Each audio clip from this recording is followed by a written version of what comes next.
जब से दिल्ली में रेखा सरकार का गठन हुआ है तब से ही एक एक करके आम आदमी पार्टी के कारनामों की पोल खुलती जा रही है, लेकिन इस बार जो खुलासा हुआ है वो कुछ ज्यादा ही हैरान करने वाला है।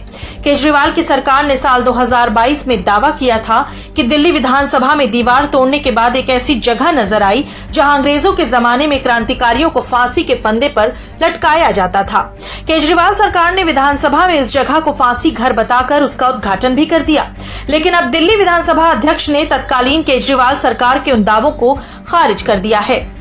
दिल्ली विधानसभा में मिले फांसी घर की क्या है सच्चाई? दिल्ली विधानसभा में स्पीकर विजेंद्र गुप्ता ने दावा किया कि विधानसभा में फांसी घर का कोई इतिहास नहीं है। आपने फांसी घर बताकर बाकायदा इसका उद्घाटन भी किया था। नेशनल आर्काइव से विधानसभा का इतिहास निकाला गया। पता चला कि 1911 में बनी इमारत में फांसी घर नहीं बल्कि टिफिन रूम था। ऊपर के फ्लोर पर खाना बनता था, रस्सी के जरिए इसको नीचे पहुंचाया जाता था, लेकिन तब की दिल्ली सरकार ने इसे फांसी घर बताकर उद्घाटन कर डाला था।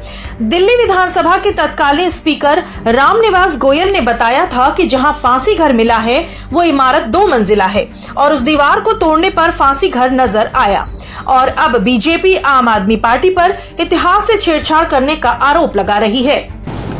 ये बहुत दुखी करने वाला मामला है, बहुत ही हतप्रभ करने वाला है।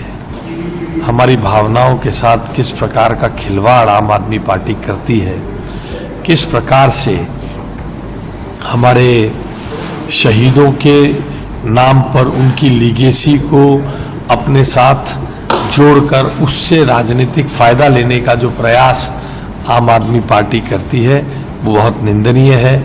हम बहुत दुखी हैं इस सब घटना का। हमारे इतिहास को बदलने की कोशिश की जा रही है, महान शहीदों के इतिहास के साथ छेड़छाड़ की जा रही है। ये बताने की कोशिश की जा रही है कि 1929 को जब यहाँ पे पार्लियामेंट नहीं होती थी, जब नई पार्लियामेंट में शिफ्ट हो चुकी थी, जहां पे जाके शहीद भगत सिंह जी ने बम फेंका, बोले नहीं वहां नहीं, ये खाली में आके फेंका था। ये आम आदमी पार्टी की मानसिकता और इस घटिया मानसिकता मैं चाहता हूं कि देश के बच्चे को देखना चाहिए यहां पर आकर किस तरह से एक 2.5 फुट बाई 3 फुट की लिफ्ट जो है खाना खाने वाली, जिसके अंदर मैंने फिर से कहूं पता नहीं क्या मांस और क्या क्या खाते रहे होंगे, उसके आगे शहीदों की फोटो में लगाकर उनके आगे देश की भावनाओं को जुगाने का काम किया। बिल्कुल इतिहास के साथ छेड़छाड़ करी, जो हमारे महापुरुषों का अपमान करा।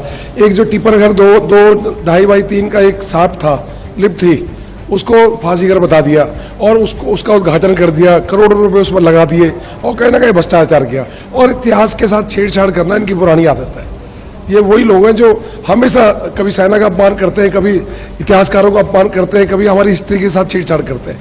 तो सदन के समक्ष इनको माफी मांगनी चाहिए थी आज, जब विधानसभा स्पीकर ने सारे तथ्य इनके सामने दिखा दिए कि आप गलत है, पर इन्होंने उसमें बिल्कुल भी माफी नहीं मांगी और वॉकआउट करके चले गए। विधानसभा परिसर के फांसी घर के अस्तित्व पर तलवार लटक चुकी है। दिल्ली में सत्ताधारी बीजेपी और आप में बहस छिड़ गई है। मौजूदा विधानसभा अध्यक्ष ने परिसर से लाल किले तक जाने वाली सुरंग की बात को भी खारिज कर दिया है।